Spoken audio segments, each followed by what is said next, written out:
This is Karen with newclevelandradio.net, and it's time for the Intentionality Gurus with Candace Pollock. And today we're talking about dominate your winning protocol. And I love the word protocol because, I don't really set a protocol ever. I just like wing it. Exactly. And that's a protocol of sorts, but it doesn't always serve us effectively. So that's Yeah. what we're going to talk about. Okay. All right. So the idea behind dominating your winning protocols comes from lots of different sources, but I was reminded of it because I have been following Brian Johnson's optimized, now called heroic, process for years and years. And his recent he calls them plus ones. They're like 2-minute little audios. Reminded me of our basically our winning formula, our formula for being our best self every day. And the best self is in terms of our physical and mental health, our work self, results we want at work, and then our relationship self.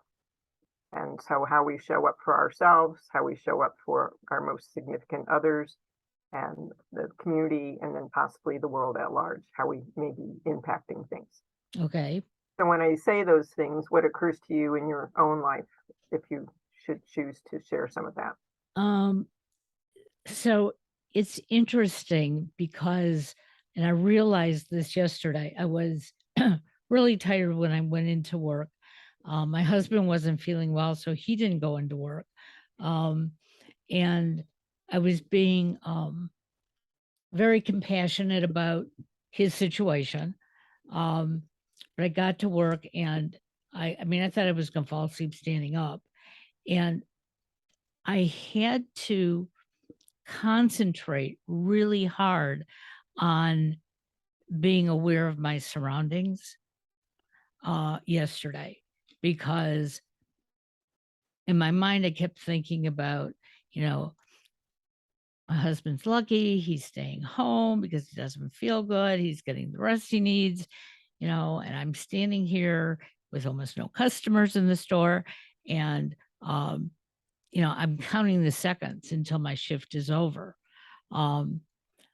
But the more I sort of became more aware of my surroundings and what I needed to do, I was hitting my A game.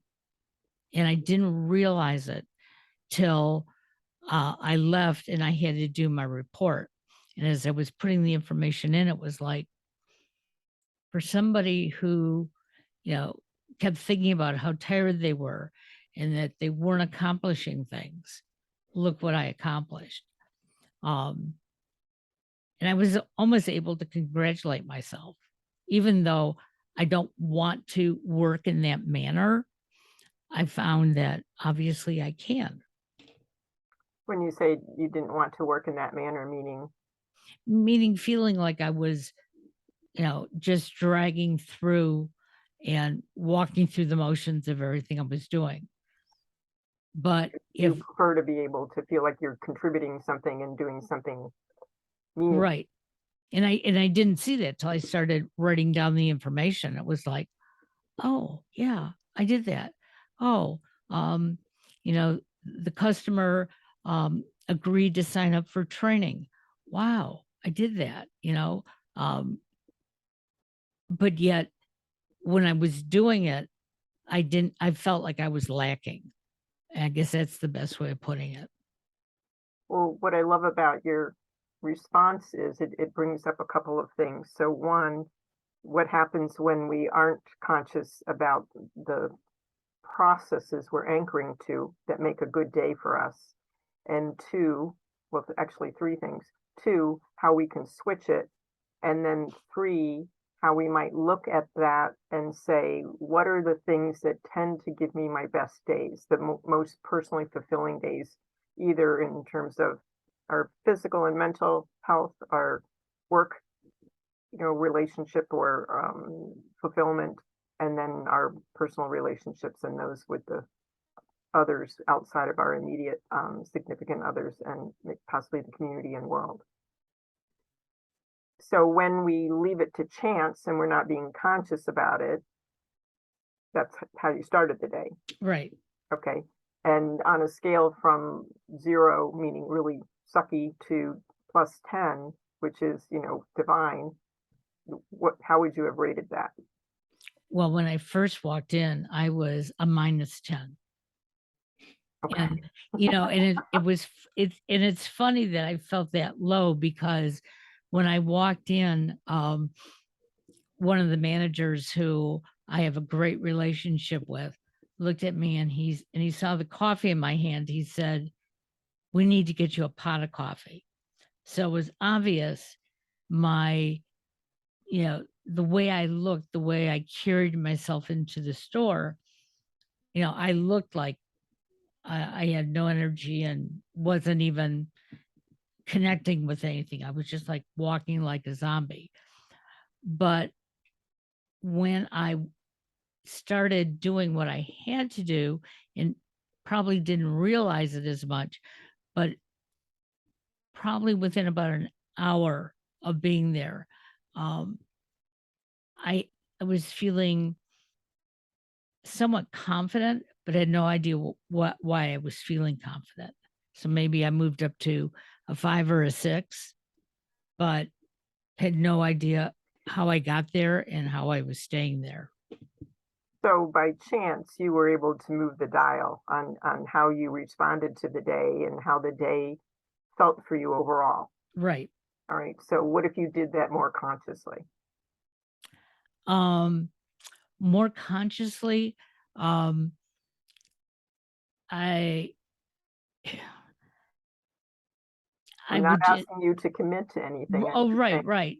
But when I am more conscious about, hey, I'm here, this is what I'm doing, and I know how to do it um, in my best way. But yes, I'm going to look around to see if there's a better way because I'm feeling um, focused. And so being focused, I'm even willing to step out of the box if that's going to help me. Whereas yesterday, if I did that, I don't even remember it. yeah, and paying attention to when you feel like you're at a -10, then moving the dial up towards the positive end of the spectrum can help point out, oh, these are the kinds of things that tend to put me in the mood to do more of those things, which then continue to spiral us up, right? And then the Yep. phrase that Brian Johnson uses a lot is higher highs and higher lows. And at first, my brain got a little twisted around that phrase, but what does that represent to you? Higher highs and lower lows. No, higher lows. Oh, I'm not sure. So the idea is that rather than being in the basement or below the basement, we are raising the basement. So our the lowest floor would be the first floor, for Got instance, it. Okay. right? And then maybe the roof is off the house, if we're using that, distorted analogy. Yep.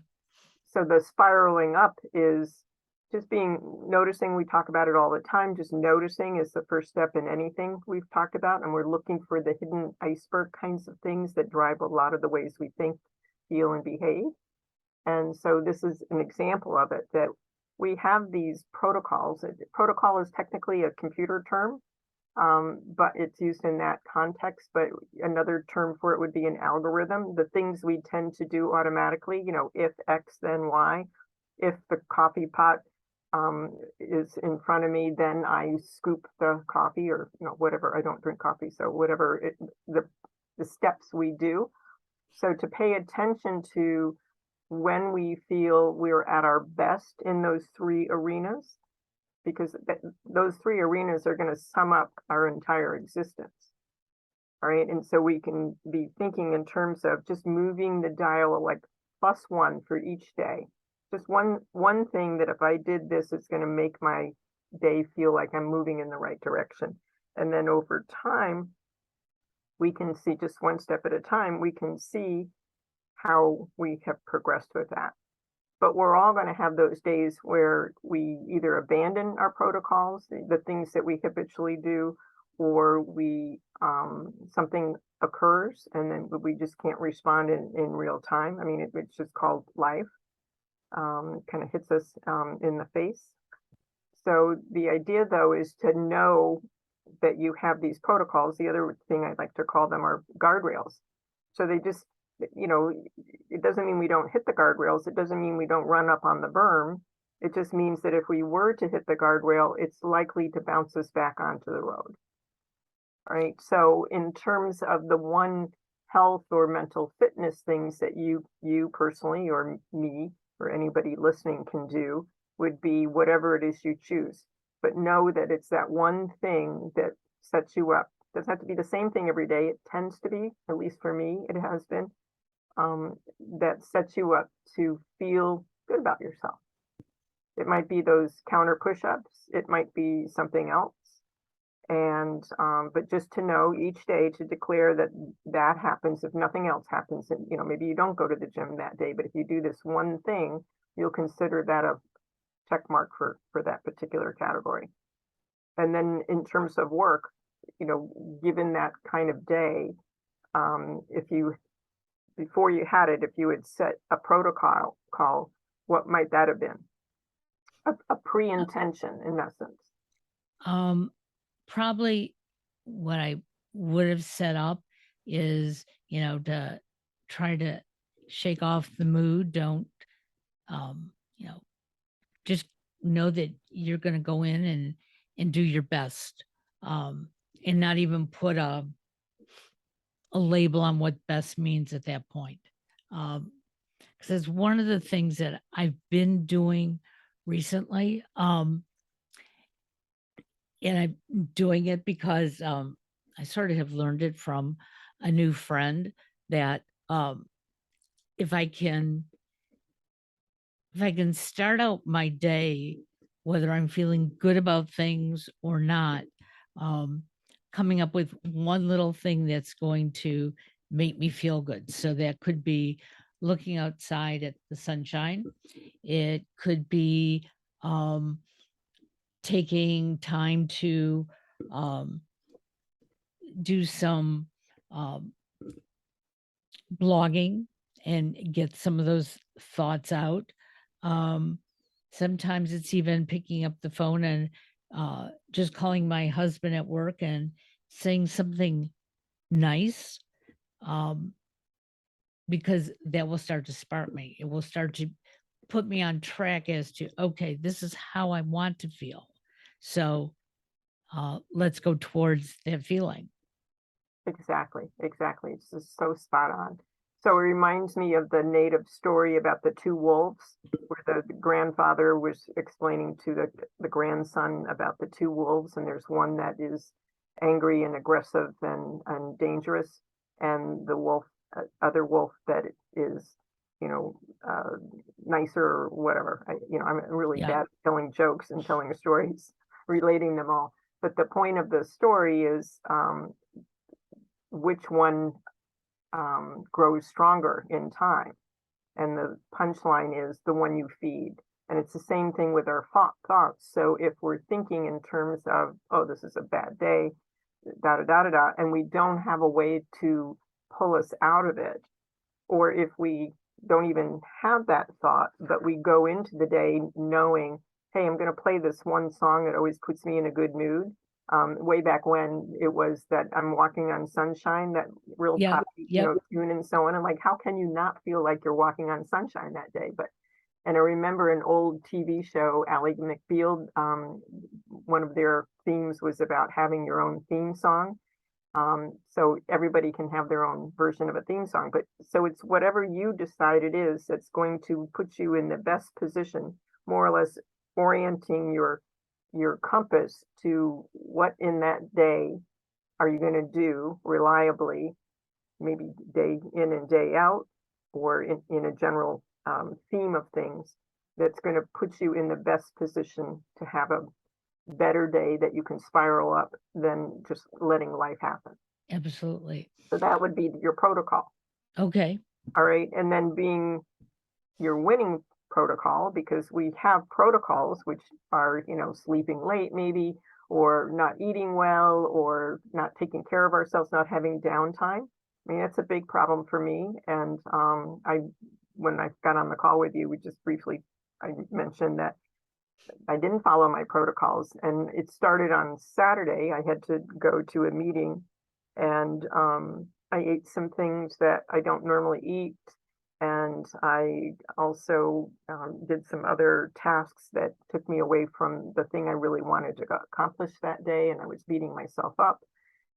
And then that bled into Sunday, and I was a little out of sync on Sunday, and I just kind of blew off, knowing that, the price I would have to pay. So now here it is Monday morning. And but the thing is, I do have my anchors. I just chose on some level not to follow them, and that's natural. All right. But Right. because I have articulated them and I'm aware of them, and I knew that I was, teasing that guardrail, I do have that guardrail there. So I'm bouncing back onto the highway.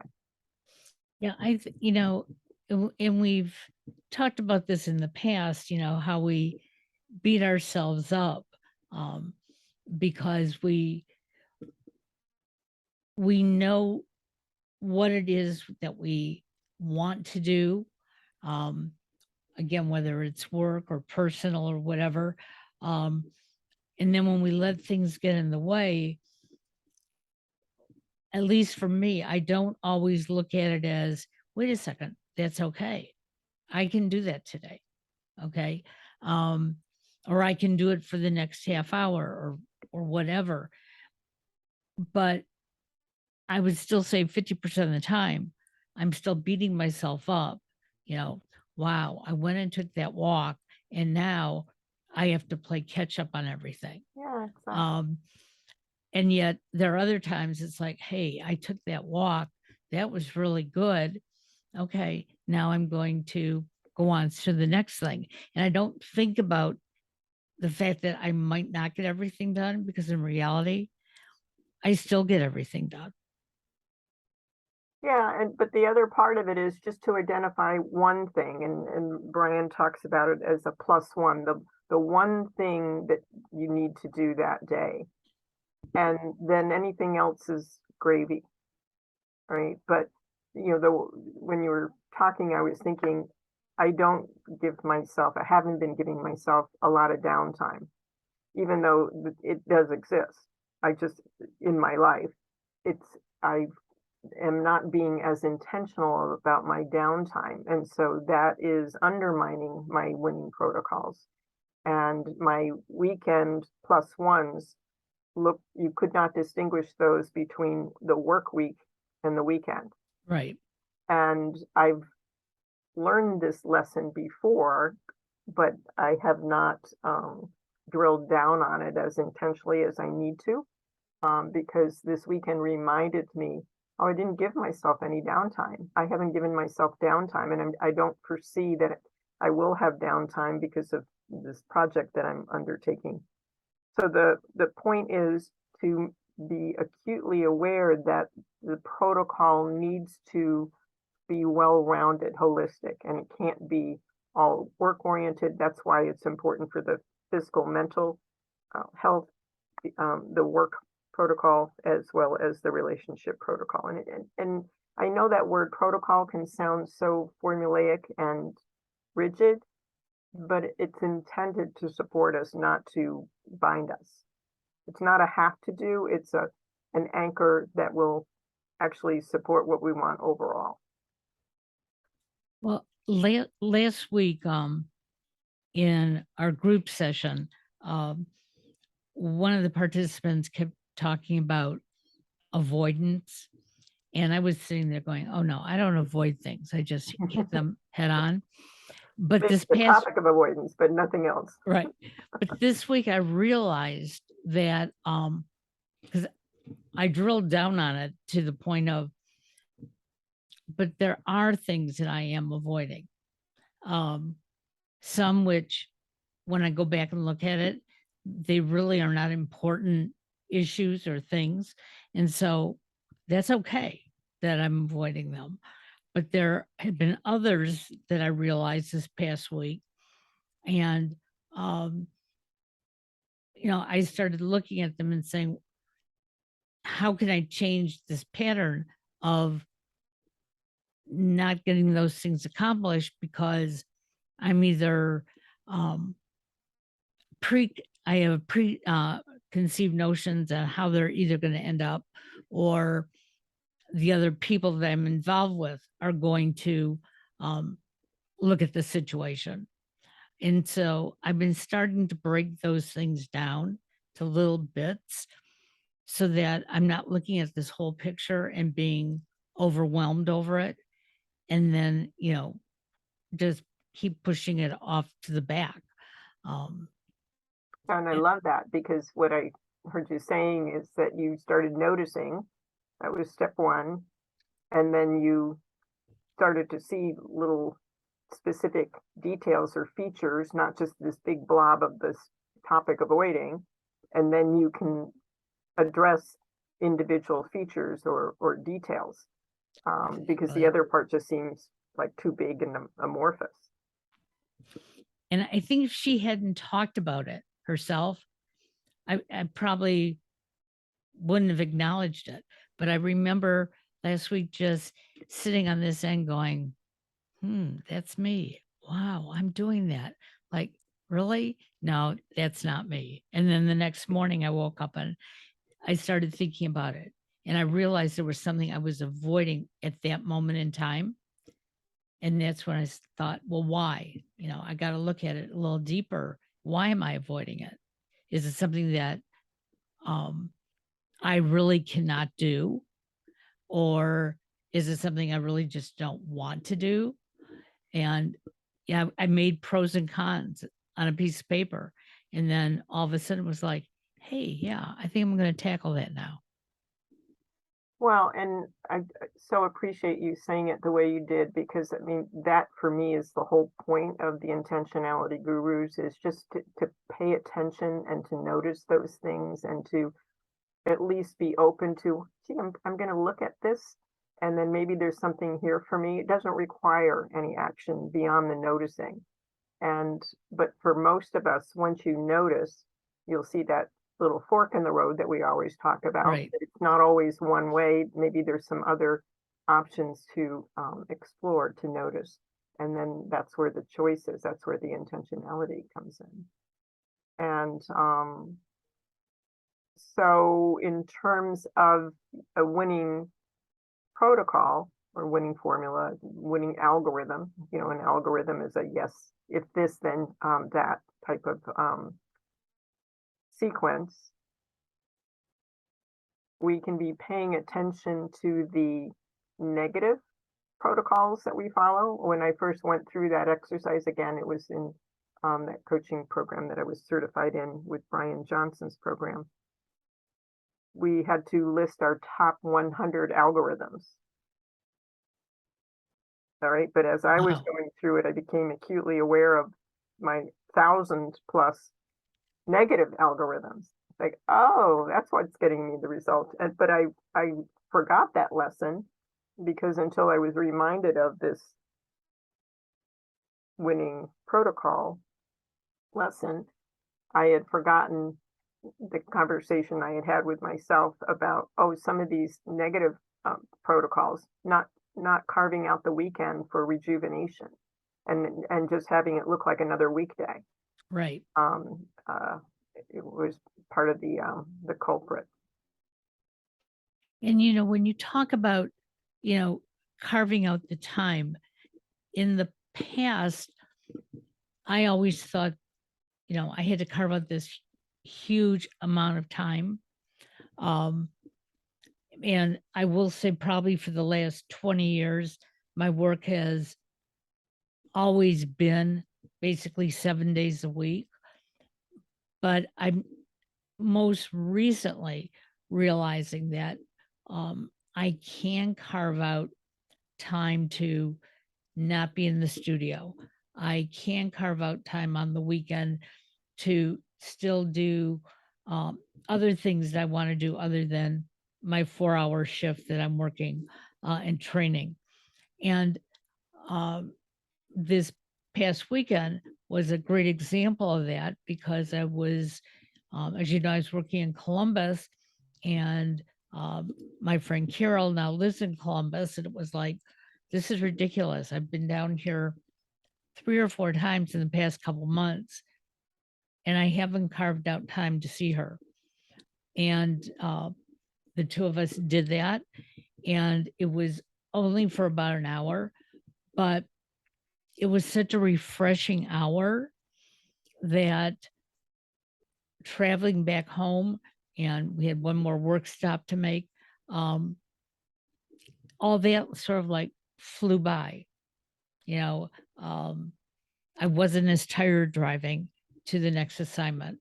Um, I wasn't feeling like, all I ever do is work.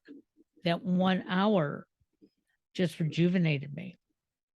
Exactly, exactly. And so to be able to remember those things and say, okay, how do I build something like that in? And you're right, it doesn't have to be a big chunk of time. It could be just going out and lying down on the grass on the outside. Yeah, maybe in the colder months, that's not going to be so much fun, but it probably was a gorgeous drive down and back from Columbus this weekend, no? Yeah.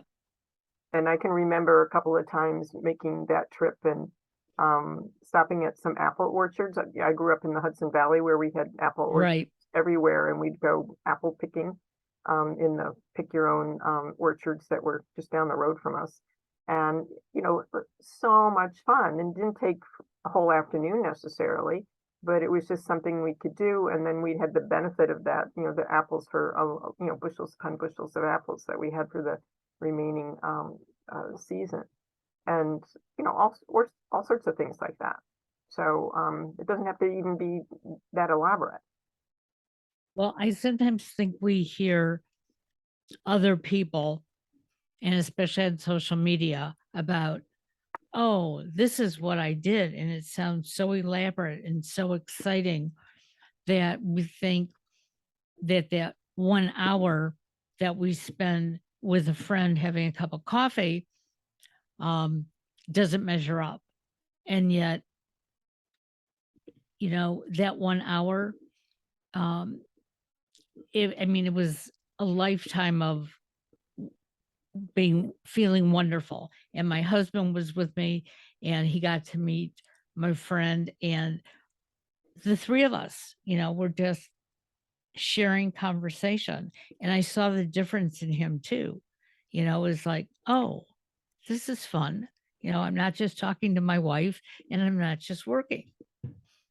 Well, and with COVID and, doing so much on the internet and working from home, all of that stuff, that's why I think we've been hearing about the quiet quitting. People are just kind of withdrawing because Right. there is no demarcation between these things, and it's really hard to put those boundaries on things.